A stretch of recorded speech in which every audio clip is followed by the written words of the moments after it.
Happy Wednesday. If I'm still here, no baby spud. If I'm not here, go, oh, congratulations, Mr. H. But I'm probably still here.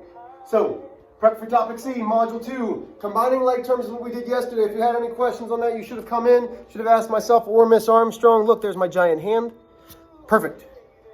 But it's not just going to be combining like terms today. It's going to be combining like terms and distributing the distributive property. When we have the distributive property, this means multiply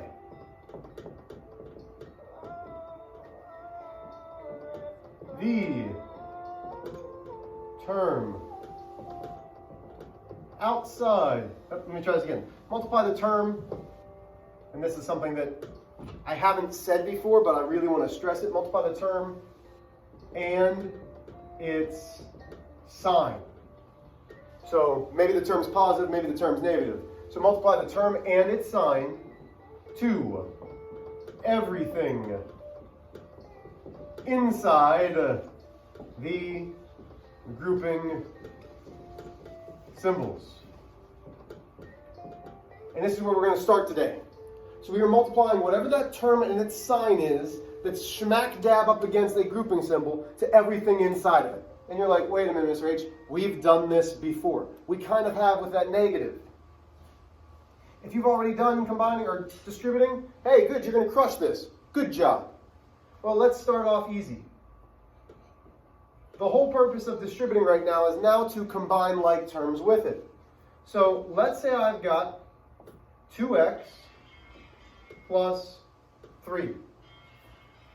What I want you to get in the habit of is boxing in the term and the sign that's smack dab up against the parentheses.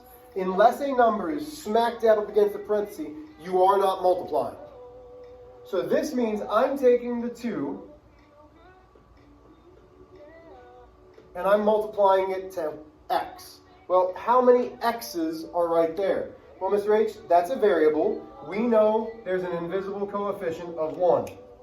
When I multiply just a constant to a variable, the variable stays, but that's really saying 2 multiplied by 1, that leaves me with 2 x's. Now I'm going to take my 2 and I multiply it.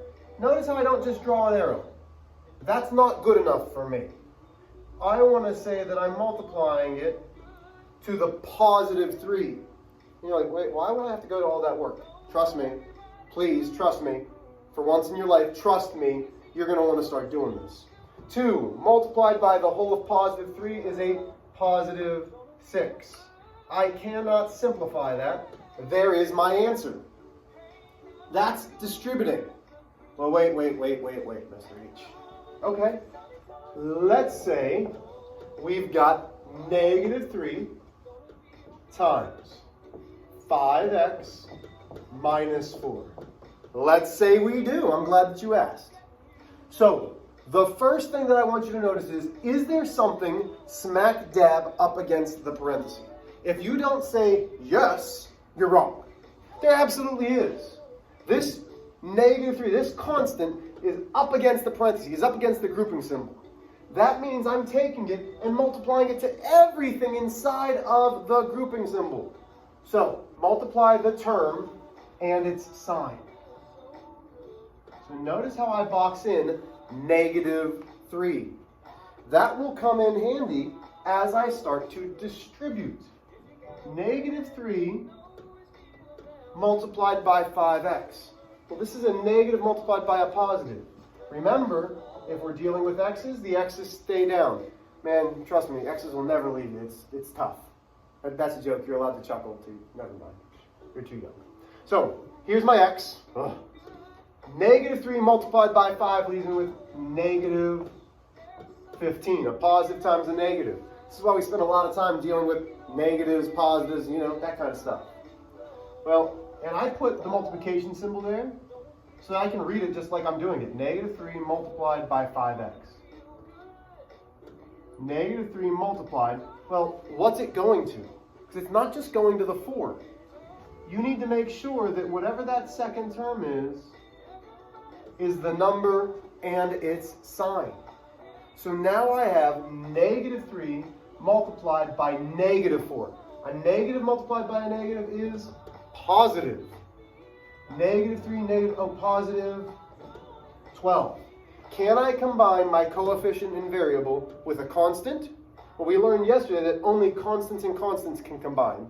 Only variables that have the same, so I'd have to have another x. I don't. So here is my term that's simplified. So far, this is pretty easy. But it does get a little bit trickier. So what if, because if you remember, when we did addition and subtraction, I talked to you about the opposite of a negative.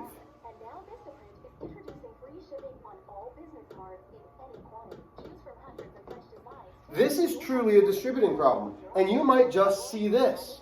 If you're great saying the opposite of 3x is negative 3x, the opposite of positive 4 is negative 4, wonderful. If you're not, here's a new trick, and it's a trick. We're really not distributing just a negative here. We're distributing an imaginary negative 1.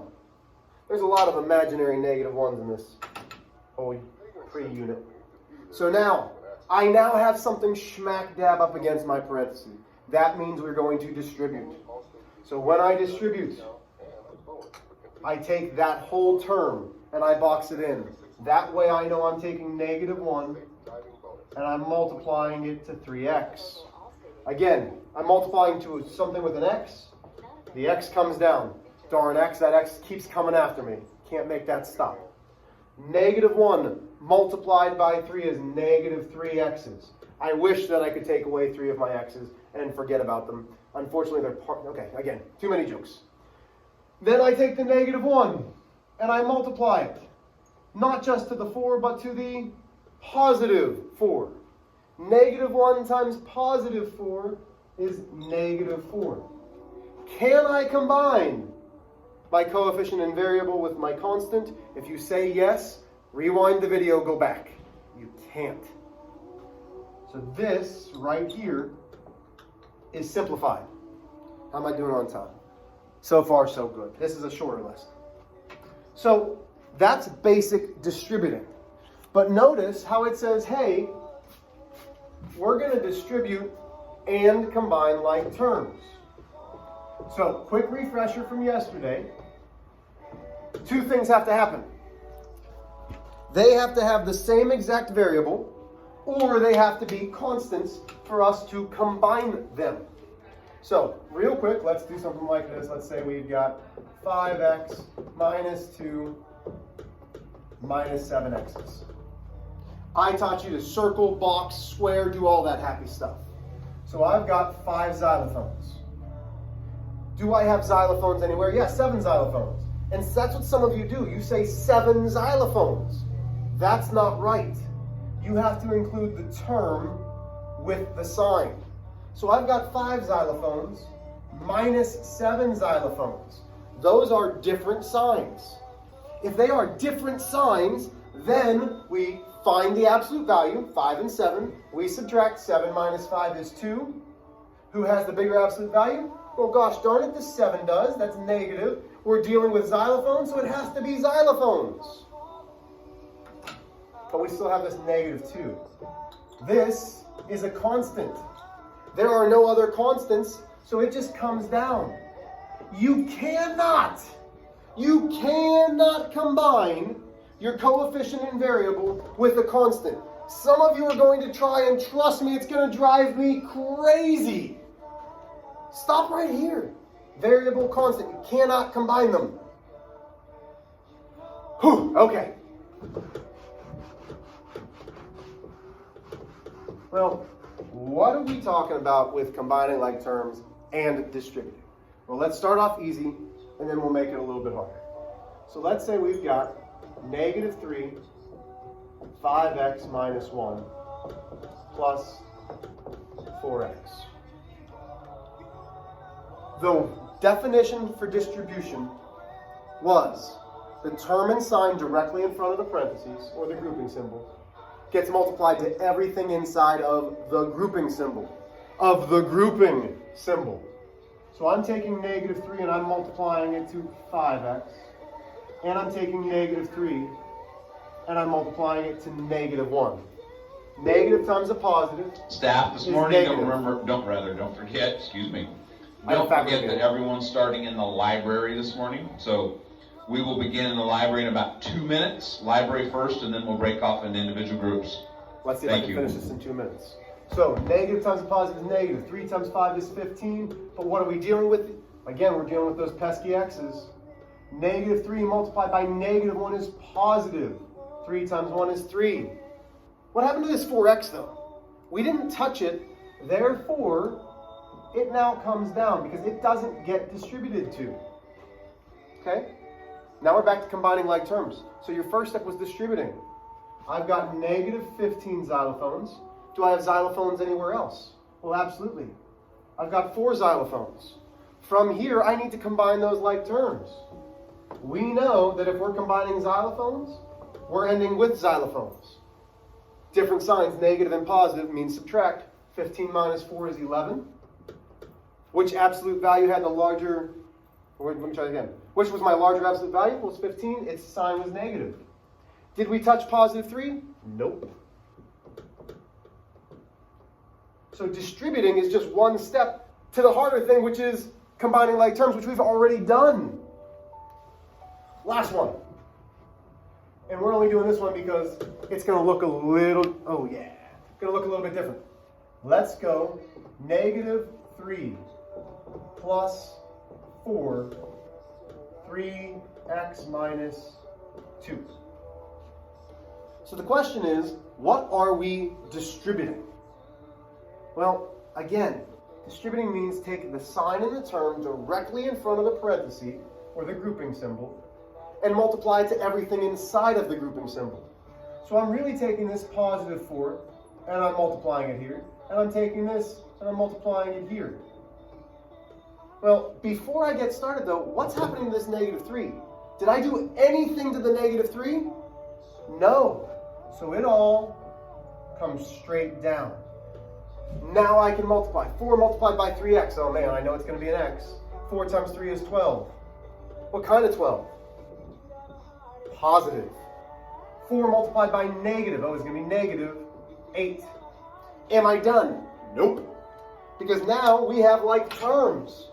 Well, Mr. H, I don't see the like terms. Sure you do. Here's my constant. Here's my constant. Constants, man, you can add those constants all day long. Same sign.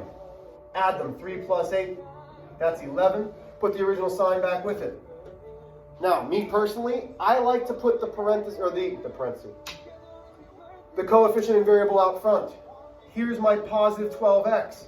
I'll bring it out front and put 12x minus 11. But wait, what if you said, Mr. H, I put negative 11 and then brought it to the outside and said 12x? Absolutely. This is an addition problem, which means the commutative property still works. If you have any questions, please feel free to ask. I'm guessing that I'm still here. I've got a faculty meeting. Happy Wednesday.